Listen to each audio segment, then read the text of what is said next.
The U.S. men's national team has taken all of the happiness out of my life. The Sidemen Charity Match put some of that happiness back in, and Messi broke the internet in multiple ways this past week. We're covering all of this on Tea Time with David.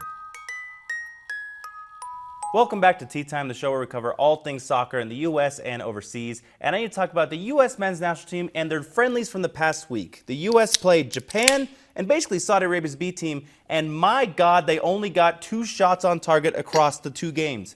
Both shots came against the ladder of the witch. And I have to say, the U.S. just looked awful. They looked like that goddamn Tony Snell stat.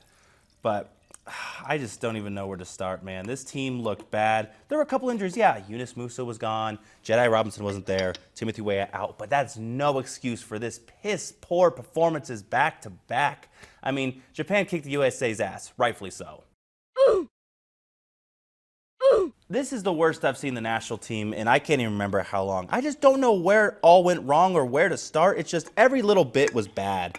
And I'm going to give you my predictions right now. If the U.S. plays like that in the World Cup, I'm sorry to all the England fans who I was making fun of. You're right. I know you guys got relegated from the UEFA Nations League B, but at least you guys are losing to teams like Germany, Italy, Hungary to an extent, and Wales as well. You guys are losing to Belgium and Netherlands. Why is the U.S. struggling against Japan? Listen, Japan sees it, but Saudi Arabia's B team? Come on, man.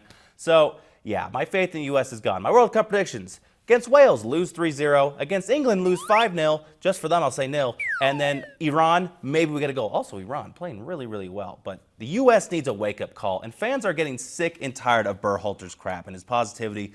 We learned a lot from this, where we learned things. Like, people are done. And they don't even like his back passes anymore. Oh, brother, this guy stinks! Last thing I want to talk about with U.S. news is it's kind of sad topic.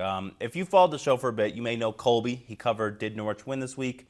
And Leeds United States of America. Some transfer news. Colby is moving on. He will not be with us anymore. He's got an exciting new opportunity. Really happy for him, but man, are we going to miss him. And let's take a look back at some of his best moments. Did Norwich win this week with our special Norwich correspondent, Colby? Check in with Colby with Did Norwich win this week? First time in 2022. Colby, what do we got going on? This team sucks ass, bro. Why? Get ready for the big game this weekend.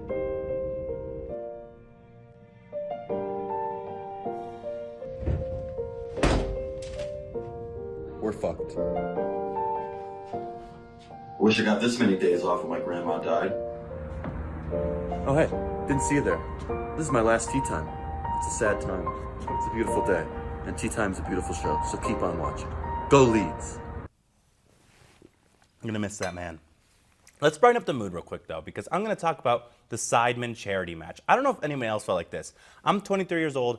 I grew up watching the Sidemen, and I felt like I was 15 again watching this game. I cannot remember the last time I had that much fun watching something. Speed stole the show. Speed was hilarious. Also, 18 seconds in the game pulling this. I love it. Speed not knowing the offside rule, hilarious. Man, did I wish his goal counted. I wanted this one so bad. And then it was just, the whole game was just so much fun. Everything about it was just perfect. Everything, like, it could not have gone any better. 8-7, first off, that's an insane scoreline. Love that. So many goals, so many moments. It's hard to talk about the game because there's just so many people you want to talk about. You want to talk about Chunks. You want to talk about Young Philly. There's just so many people to talk about. But one person I want to highlight who I think deserves some credit is Noah Beck. Listen, Noah Beck, TikTok, Mr. Guy. Some people love him, some people don't. People sometimes forget that he was in the Real Salt Lake Academy team, got a full ride scholarship to college. This guy can ball, and I really respect what he did because you could tell that this guy, if he wanted to take over the game, he could, but he didn't. He just kind of controlled the game a bit, you know, let it flow, and I respect the hell out of him for that. It was a really cool performance from him. And also, last person I want to talk about is Cal the Dragon, and what I want to talk about is something that some people kind of forget. Listen, he had a stinker of a game. It is what it is. Charity match. Who cares? Like, whatever, man. It's all right.